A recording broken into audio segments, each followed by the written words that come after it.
दोस्तों, आज के इस वीडियो में ह्यूमन बॉडी यानी कि मानव शरीर से संबंधित टॉप 50 इंपॉर्टेंट क्वेश्चन देखेंगे दोस्तों, जो एग्जाम में बार बार पूछे जाते हैं। तो आप लोग इसे ध्यान से देखिए दोस्तों, और हर एक क्वेश्चन को बारीकी से देखते हुए याद करते जाइएगा। चलिए, पहला क्वेश्चन है, मनुष्य में कुल कितनी हड्डियां होती है? पहला क्वेश्चन है कि मनुष्य में कुल कितनी हड्डियां होती है दोस्तों। अगर आप किसी भी क्वेश्चन का आंसर पहले से जानते होंगे तो कमेंट करके जरूर बताइएगा। तो कुल हड्डियों की संख्या होती है दोस्तों मनुष्यों में 206। कितना? 206। याद रखना, पहले क्वेश्चन का आंसर आपका ऑप्शन बी हो जाएगा। अगला क्वेश्चन है, नवजात शिशुओं में हड्डियों की संख्या कितनी होती है? नवजात शिशुओं में हड्डियों की संख्या लगभग दोस्तों 300 हड्डियों होती है। कितना? 300 नवजात शिशुओं में हड्डियों की संख्या होती है। अगला क्वेश्चन है, मनुष्य की खोपड़ी में कितनी अस्थियां होती है? मनुष्य की खोपड़ी में कितनी अस्थियां होती है? 8। कितना दोस्तों? 8 हड्डियां जो है, अस्थियां जो है दोस्तों, ये मनुष्य की खोपड़ी में जो है होती है। अगला क्वेश्चन है, मनुष्य के शरीर में पसलियों के कितने जोड़े होते हैं? दोस्तों बताइए कि मनुष्य के शरीर में पसलियों के कितने जोड़े होते हैं? तो 12 जोड़ी होती है। याद रखना, 12 जोड़े। ऑप्शन इसका ए सही आंसर होगा चौथे नंबर क्वेश्चन का। अगला क्वेश्चन है, शरीर की सर्वाधिक प्रबल अस्थि होती है, कौन सी होती है दोस्तों? ये शरीर की सबसे अधिक प्रबल अस्थि, तो ये होगा दोस्तों जबड़े की हड्डी, यानी कि इसको आंसर होगा ऑप्शन बी।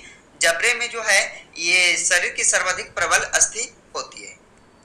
अगला क्वेश्चन है, मानव शरीर की सबसे छोटी हड्डी कौन सी है? मानव शरीर की सबसे छोटी हड्डी कौन सी है? अस्टेपिस। कौन सा? अस्टेपिस जो है ये दोस्तों मानव शरीर की सबसे छोटी हड्डी का नाम है। अगला क्वेश्चन है, मानव शरीर की सबसे लंबी हड्डी कौन सी है? मानव शरीर की सबसे लंबी हड्डी पूछा गया आपसे, कौन सा होगा? फीमर। दोस्तों फीमर जो है ये सबसे लंबी हड्डी है मानव शरीर का। याद रखना, इस क्वेश्चन का आंसर होगा ऑप्शन बी। अगला प्रश्न है, निम्नलिखित में से कौन मानव के पैर की हड्डी नहीं है? इनमें से आप सब बताइए दोस्तों कि मानव जो पैर है उसकी हड्डी इनमें से कौन सा नहीं है? तो बताइए, इस क्वेश्चन का आंसर होगा ऑप्शन बी, ह्यूमरस। ह्यूमरस जो है ये पैर की हड्डी जो है दोस्तों नहीं है। बाकी टिबिया जो है, फीमर और फिब्यूला, ये जो है पैर की हड्डी कहलाती है। अगला क्वेश्चन देखिएगा, टिबिया नामक हड्डी किस में पाई जाती है? टिबिया नामक हड्डी किस में पाई जाती है? तो टांग में। दोस्तों टांग में पाया जाता है टिबिया नामक हड्डी। अगला क्वेश्चन है, मानव शरीर के किस अंग की हड्डी सबसे लंबी होती है? मानव शरीर के किस अंग की हड्डी सबसे लंबी होती है? तो किसका होता है दोस्तों? जांघ की। जांघ की जो है हड्डी सबसे यानी कि लंबी होती है दोस्तों। मानव शरीर की सबसे अंग जो है जांघ की होती है। अगला क्वेश्चन है, दांतों तथा, दोस्तों इसमें पूछा है दांतों तथा हड्डियों में पाए जाने वाला तत्व कौन सा है? दांतों तथा हड्डियों में पाए जाने वाला तत्व कौन सा है? कैल्शियम व फास्फोरस। कैल्शियम व फास्फोरस जो है ये दोस्तों दांतों तथा हड्डियों में पाए जाने वाला एक तत्व है। अगला क्वेश्चन है, अगले प्रश्न में पूछा है कि वृद्धावस्था में मनुष्य की हड्डियां क्यों कमजोर हो जाती है? दोस्तों वृद्धावस्था में जो है मनुष्य की हड्डियां क्यों कमजोर हो जाती है, किसके कारण? तो चलिए दोस्तों, कैल्शियम की कमी के कारण। यानी कि इस क्वेश्चन का डी सही आंसर हो जाएगा। अगला क्वेश्चन है, अस्थि में कौन सा लवण सर्वाधिक मात्रा में होता है? अस्थि में कौन सा लवण सर्वाधिक मात्रा में होता है? Calcium phosphate. कैल्शियम फास्फेट जो है दोस्तों ये सर्वाधिक मात्रा में होता है ये लवण। अगला क्वेश्चन है, अस्थियों एवं पेशियों, अस्थियों एवं पेशियों को आपस में जोड़ता है, कौन जोड़ता है? तो अस्थियों एवं पेशियों को दोस्तों आपस में टेंडन जो है जोड़ता है, टेंडन। इस क्वेश्चन का आंसर ए होगा, टेंडन। चलिए अगला क्वेश्चन देखते हैं, मनुष्य के जीवन काल में कितने दांत जो हैं 2 बार विकसित होते हैं? दोस्तों मनुष्य के जीवन काल में कितने दांत जो हैं 2 बार विकसित होते हैं? तो 20 दांत। 20 दांत जो ऐसे दोस्तों जो 2 बार विकसित होते हैं मनुष्य के जीवन काल में। अगला क्वेश्चन है, मनुष्य में पाचन क्रिया कहाँ से प्रारंभ होती है? मनुष्य में पाचन क्रिया कहाँ से प्रारंभ होती है? मुख से। कहाँ से दोस्तों? मुख से। इसका आंसर आपका ऑप्शन बी हो जाएगा। अगला क्वेश्चन देखिएगा, मानव की पाचन नली लगभग कितनी फीट लंबी होती है? दोस्तों मानव की जो पाचन नली है वो कितनी फीट लगभग लंबी होती है? तो दोस्तों 32 फीट। कितना याद रखना? 32 फीट। इस क्वेश्चन का डी आंसर आपका हो जाएगा।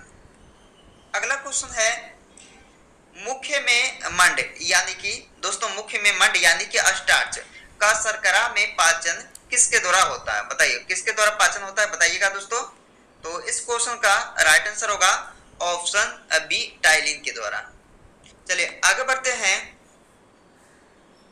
इनमें कौन पाचन तंत्र का हिस्सा नहीं है? इनमें कौन पाचन तंत्र का हिस्सा नहीं है? दोस्तों कॉर्निया। कॉर्निया जो है एक पाचन तंत्र का हिस्सा नहीं है, बाकी तीनों जो है यकृत, आंत और पित्ताशय जो है यह पाचन तंत्र का एक हिस्सा कहलाता है। इस क्वेश्चन का आंसर आप लोग ऑप्शन सी कीजिएगा, कॉर्निया।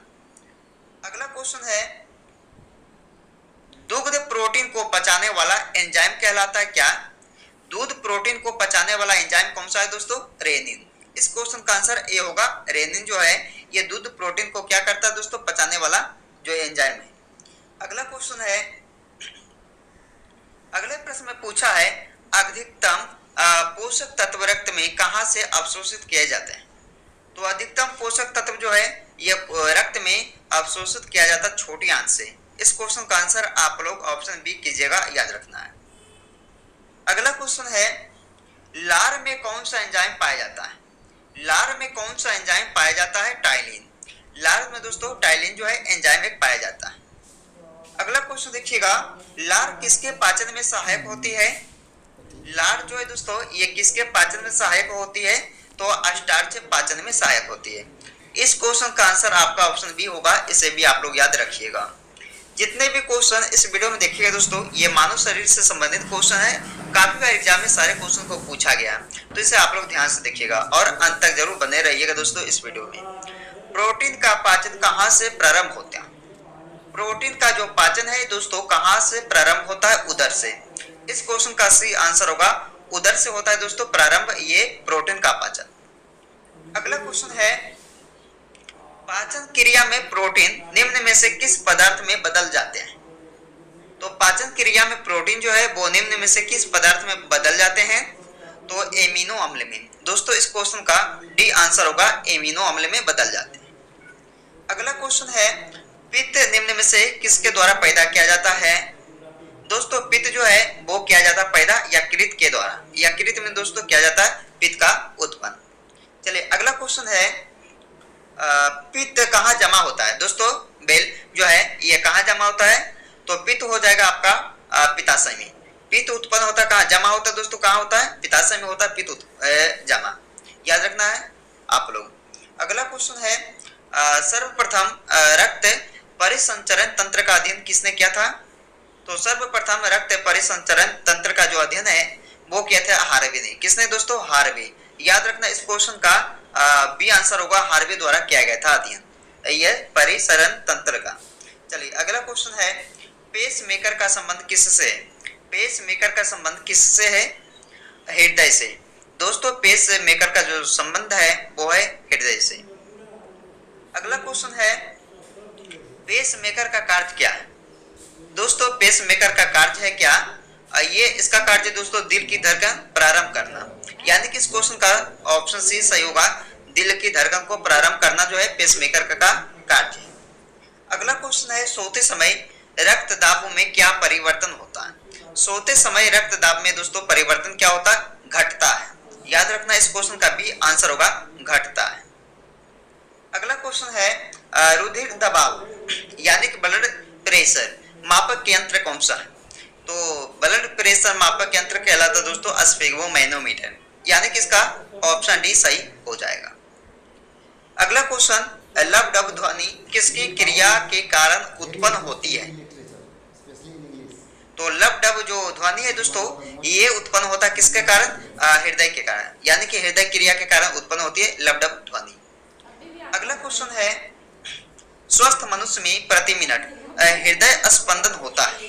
दोस्तों स्वस्थ मनुष्य में प्रति यानी कि 1 मिनट में कितनी बार जो है हृदय धड़कता है, बताइए 72 बार। कितना दोस्तों? 72 बार, यानी कि इस क्वेश्चन का सही आंसर होगा।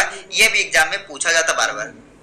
अगला क्वेश्चन है, मानव हृदय में कितने कोष्ठक होते हैं? मानव हृदय में दोस्तों का 4 कोष्ठक होते हैं। कितना? 4, यानी कि इस क्वेश्चन का सी आपका आंसर होगा 4 जो है ये दोस्तों मानव हृदय में कोष्ठकों की संख्या है। अगला क्वेश्चन है, नाड़ी दर कहां से मापा जाता है? नाड़ी दर कहां से मापा जाता है? धमनी से। दोस्तों धमनी से मापा जाता है ये नाड़ी दर। इसका आंसर आपका ऑप्शन बी सही हो जाएगा। दोस्तों हमने इस वीडियो में आपके लिए 50 क्वेश्चन लेकर आए दोस्तों, तो आप लोग जरूर जो है 50 क्वेश्चन को कवर कीजिएगा। ओके, चलिए इसमें पूछा है दौड़ लगाते समय मनुष्य का रक्तचाप क्या होता है? दोस्तों दौड़ लगाते समय जो है मनुष्य का रक्तचाप क्या होता है? बढ़ जाता है, यानी कि इसका आंसर आपका ऑप्शन ए हो जाएगा। अगला क्वेश्चन देखिएगा, एक व्यक्ति में रक्त का औसत आयतन कितना होता है? तो एक व्यक्ति में दोस्तों रक्त का जो औसत आयतन होता है वो कितना होता है? 5 से 6 लीटर, यानी कि इसका आंसर होगा ऑप्शन सी, इसका 5 से 6 लीटर होता है। अगला क्वेश्चन है, मानव शरीर में रुधिर बैंक का कार्य कौन करता है? मानव शरीर में रुधिर बैंक का कार्य कौन करता है दोस्तों?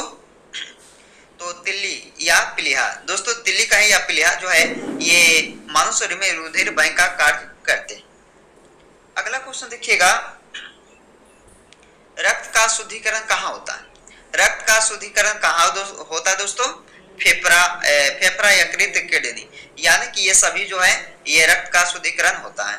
ये तीनों में जो है दोस्तों रक्त का शुद्धिकरण किया जाता है। अगला क्वेश्चन है,